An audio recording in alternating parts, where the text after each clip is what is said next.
बाबा साहब ने कहा था कि हिंदू राष्ट्र देश के लिए अभिशाप होगा। ये सीधा सीधा बाबा साहब पर, संविधान पर और भारतीय गणराज्य पर हमला हो रहा है, इंडियन रिपब्लिक पर। ये जो यात्रा कर रहे हैं जी, और इनको खुले सांड की तरह इसलिए घूम रहे हैं ना कि इनको सरकार का, राज्य सरकार का, योगी का उधर, केंद्र सरकार इधर मोदी का संरक्षण प्राप्त है। नहीं तो देश विरोधी, राष्ट्र विरोधी, संविधान विरोधी यात्रा हो रही है, इसको तो तुरंत गिरफ्तार कर लेना चाहिए था। खुले सांड की तरह पूरा घूम रहा है सब, जिसको माने धर्म संसद लगाएंगे, हिंदू राष्ट्र बनाएंगे, मनुस्मृति लागू करेंगे, वर्ण व्यवस्था लागू करेंगे, ये सब बोले जा रहा है। कोई एक्शन इन पे नहीं हो रहा है। इसका क्या मतलब है? जवाहरलाल नेहरू तो पंडित थे, तो वो कहाँ बोले कि हिंदू राष्ट्र बनाएंगे? सरदार पटेल लौह पुरुष थे, होम मिनिस्टर, कहाँ बोले कि हिंदू राष्ट्र बनाएंगे? आरएसएस को बैन किया उन्होंने, इंदिरा जी ने बैन किया आरएसएस को। हिंदू राष्ट्र अगर कह रहे हैं तो सीधा आप भारतीय गणराज्य पर, इंडियन रिपब्लिक पर अटैक कर रहे हैं। अच्छा, हिंदू शब्द कहाँ से आया है? ये बाबा से पूछो कि धर्मशास्त्र में हिंदू शब्द है, बहुत बड़ा पंडित है ना। मनुस्मृति हिंदू शब्द है, धर्मशास्त्र में हिंदू शब्द है। नहीं तो बाबा कितना पढ़ा लिखा है, इसका डिग्री पूछो पहले। कह रहे हैं मैं पीएचडी कर रहा हूँ भूतों पर। नहीं, किस चीज पे? भूत पर। हाँ, तो एक काम करो, कैमरा बोला उन्होंने सर, जंगल में जाओ, भूत तलाश के दिखाओ, पहले उसका फोटो लेके आओ।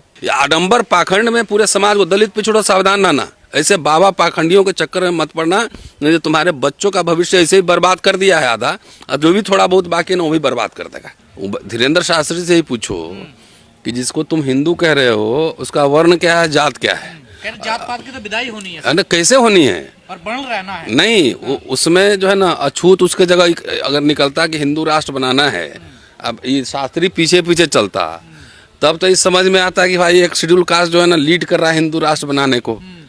उसके बाद एक पिछड़ा आ जाता, अति पिछड़ा आ जाता, और शास्त्री जैसे लोग, बाबा लोग ना पीछे पीछे चलता, तब ना ये संभव होता है कि हिंदू राष्ट्र बन जाएगा। पिछले तो विरोध जो नहीं, वही तो कह रहा हूँ ना। हिंदू क्या है? वर्ण और जाति हटा दो तो बचेगा क्या उसमें?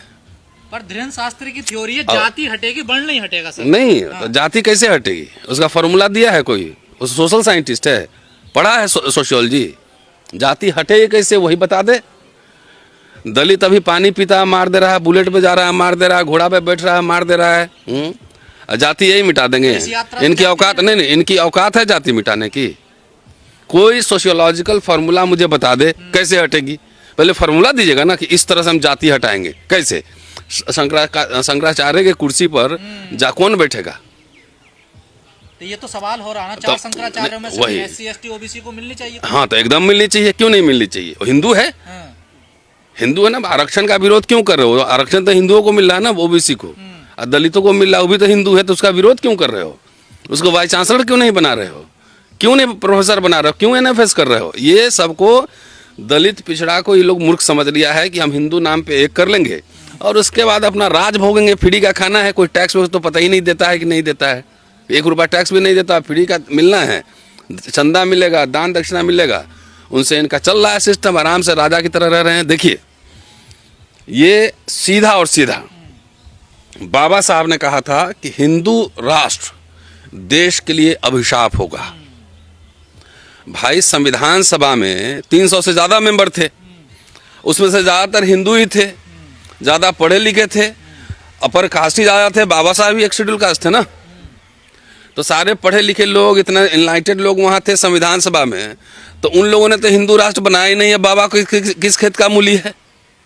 ये बाबा किस खेत का मूली है ना? अभी दिक्कत ये है ना, ये बाबा लोग को आरएसएस बीजेपी उकसाता है पीछे से, एक ट्रायल टेस्टिंग करता है कि भाई जब संविधान तो अगर वीडियो अच्छा लगा तो लाइक कमेंट शेयर और फॉलो करना ना भूले। इसी तरह